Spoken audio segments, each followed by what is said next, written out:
Nisa, tadi yang udah disampaikan sama Pak Ustadz, pernah nggak dialami sama Mbak Nisa? Mencintai kepopuleritasan, mencintai pekerjaan, atau mencintai harta. Allah gitu kan, iman. Allah. Pernah nggak diuji? Aduh, skripnya saya nggak suka nih, gitu. Harus pegangan tangan nih, pernah begitu nggak? Ya alhamdulillah ya, hari ini qadarullah diketemukan sama Ustadz, jadi aku lebih harus introspeksi lagi. Harus tanya juga sama Sultan, walaupun tadi Ustadz bilang boleh izin suami, tapi suami yang bagaimana kata Iya, gitu ya, kalau suami ngizinin gimana Pak Ustadz? Ya meskipun suami izinin, kalau agama melarang tetap tidak boleh. Contoh ya, contoh. Kan ada juga itu suami yang jual istrinya.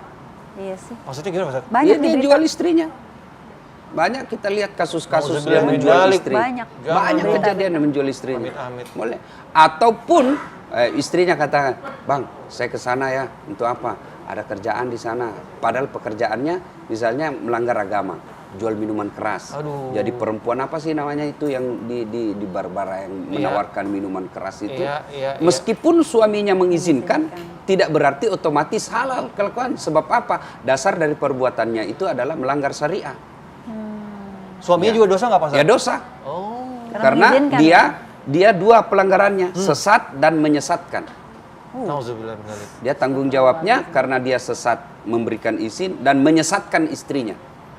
Sebenarnya soal dunia itu kalau sudah berumah tangga, tanggung jawab utama mencari dunia itu suami.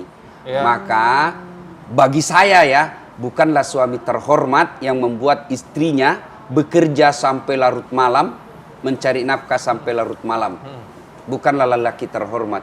Lelaki terhormat dia simpan istrinya ibarat ratu dalam istana, dilindungi, dimuliakan, seluruh keperluan untuk kebutuhan rumah tangga, nih raja yang punya urusan.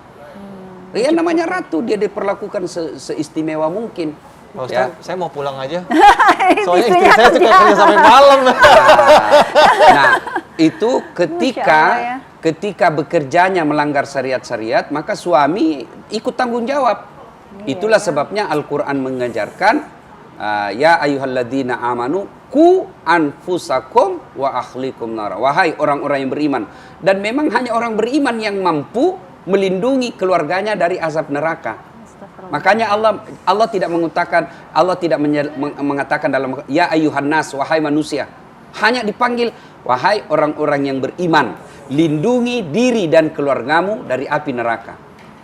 Saya sholat, saya berbuat baik, tapi saya biarkan keluarga saya sebagai suami, sebagai kepala rumah tangga, saya biarkan istri saya keluar cari nafkah, lalu di luar dia cari nafkah, kelihatan auratnya, di luar cari nafkah, dia kemudian dilecehkan, maka saya akan menanggung semua dosa yang dilakukan oleh istri saya sebagai kepala rumah tangga. Nauzubillah min dzalik. Itulah sebabnya seorang istri tidak boleh keluar rumah tanpa izin suami. Kenapa? Karena langkah-langkah istri itu ditanggung oleh suami. Beda, suami tidak wajib memberi izin, minta izin kepada istrinya. Kenapa? Karena memang tanggung jawab suami lebih banyak di luar. Itulah sebabnya kenapa suami tidak harus minta izin, hanya dianjurkan memberitahu. Tidak harus minta izin. Kenapa? Karena memang fitrahnya laki-laki kau harus banyak di luar karena kau cari nafkah. Istri harus banyak di dalam ngurusin anak dan suaminya. Ya, jangan sampai suami pulang cari nafkah setengah mati seharian cari nafkah sampai di rumah malam istrinya ngorok tidur jam 11. Dosa tidak. Tapi yang membuat istri dosa ketika dia buka tutup suaminya cari makan tidak ada siap di situ. Saya setiap hari begitu Pak Ustadz, istri saya nggak bisa masak. Sebenarnya kalau Mas Rizkinya tidak keberatan, bukanlah dosa, ya. Tetapi istri tidak dapat pahala. Oh iya. Iya Ya, karena menyajikan makanan itu juga pahala. Jadi jangan sampai mengejar popularitas, mengejar acting, mengejar tayang, lalu tanggung jawab sebagai istri terabaikan. Inilah yang disebut dengan cinta dunia yang berlebihan. Serem amat, Cinta ya Allah. dunia ini udah deket banget sama namanya cinta harta. Cinta harta dan cinta juga harta. popularitas. Ya. Tadi Mbak Nisa pernah sempat bilang juga, sekarang udah nggak ngejar popularitas. Berarti dulu sempet nih Mbak Nisa? Iya otomatis lah ya, kita masih muda ya, Ya. kan, pasti pengennya wah ngetop apa segala Iya, macam. iya, Tapi iya, sekarang udah masanya udah nggak kayak gitu lagi gitu. Iya, Cuman iya. yang saya pengen tanya lagi nih Bang Ustadz, Iya. harta itu kan nggak selalu uang ya Uang, Ustadz iya. ya. Kalau kita terlalu mencintai anak gimana Ustadz? Ya, Ya, mencintai anak itu bagian daripada perintah agama. Bagian daripada perintah agama. Kenapa Ibrahim alaihi salam diperintah menyembelih anaknya? Itu ujian bagi Ibrahim, jangan sampai cintamu kepada anakmu melebihi cintamu kepada Allah. Maka ketika Ibrahim alaihissalam diperintah untuk menyembelih anaknya, ya, kan dia katakan, saya cinta kepadamu, tapi cintaku kepada Allah tidak boleh terkalahkan oleh cintaku kepada anak. Nah, cinta kepada anak itu bagian dari perintah agama. Tapi jangan sampai karena cinta kepada anak kita menghalalkan segala cara. Contoh, saya mau masukkan anak saya pegawai negeri. Saya cinta supaya anak saya punya kerja. Karena cinta kepada anak saya lalu saya nyogok. Supaya dia jadi pegawai. Ini sudah salah. Banyak itu Pak Ustadz. Ya, Ngeri ya. nah itu yang salah cintanya. Nah, kalau cinta kepada anak itu dengan cara apa? Didik dia dengan sebaik-baiknya. Ajari akhlak. Jadikan anak seperti yang diamanahkan Quran. Orang tua yang hebat itu meninggalkan anaknya seperti buah yang pohon yang akarnya menjulang ke bawah. Kemudian pohonnya ya kuat. Kemudian dia punya ranting dan dahan, punya buah yang baru. Artinya apa? Dia punya akar yang kuat, punya pondasi akidah yang kuat. Ya, kemudian punya pohon yang kuat, dia punya daya tahan ekonomi yang baik, dia punya fisik yang bagus, pengetahuan yang bagus. Tapi tidak cukup sampai di situ, dia punya ranting dan dahan yang banyak buahnya. Artinya dia punya kecerdasan, tapi dia punya menjadi rahmatan lil alamin. Karena banyak anak cerdas, kaya, tapi dia egois, antisosial. Nah, itu bukan anak yang baik.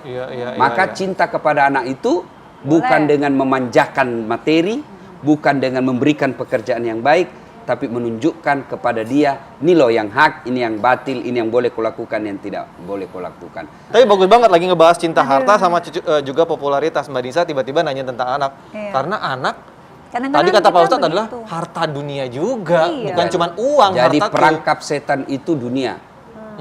Ya, jadi senjata setan menyesatkan kita itu dunia. Dunia itu perangkapnya harta tahta wanita, kata orang dulu. Iya benar. Harta tahta wanita.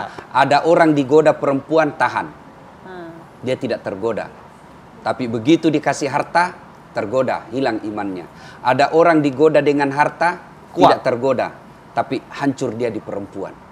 Ada orang tahan perempuan, tahan harta, tapi begitu dikasih cobaan kekuasaan, hilang dia punya iman. Iya. Maka kita berlindung kepada Allah dari godaan dunia. Masya Allah.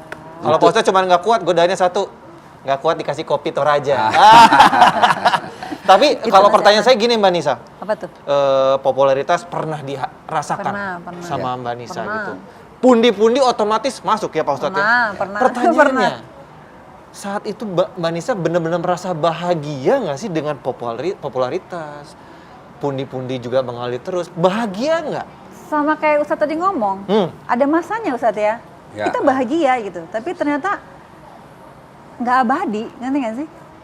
Ngerasain nggak? Pasti dirimu juga ngerasain lah. Kayak punya ini, punya gitu, punya. Tapi apalagi ya? Bukan gitu. ini deh gitu. Iya. Jadi kekeliruan kita menganggap popularitas itu membawa kebahagiaan, kekayaan membawa kebahagiaan. Coba lihat, saya belajar sejarah hidup orang kaya. Kan banyak itu orang-orang kaya yang sengsara dengan kekayaannya. Katanya kaya membuat kita bahagia. Belum tentu. Coba sejarah hidupnya Aristoteles Onassis. Itu mati karena sengsara dengan anaknya dua anaknya yang diharap. Anaknya satu meninggal karena kecelakaan pesawat, hobi pesawat. Satu lagi yang narkoba. Akhirnya dia merasa kekayaan ini membuat rumah tangganya berantakan. Lalu dia meninggal ketika dia tinggalkan seluruh hartanya. Dia pergi menyepi, meninggal tidak ada yang dapat. Padahal dia kaya. Popularitas. Ya, ada orang meninggal gara-gara popularitasnya. John Lennon. Itu kan karena popularitas akhirnya penggemarnya sendiri yang membunuhnya. Banyak sekali. Maka jangan mencari popularitas, tapi cari ridha Allah.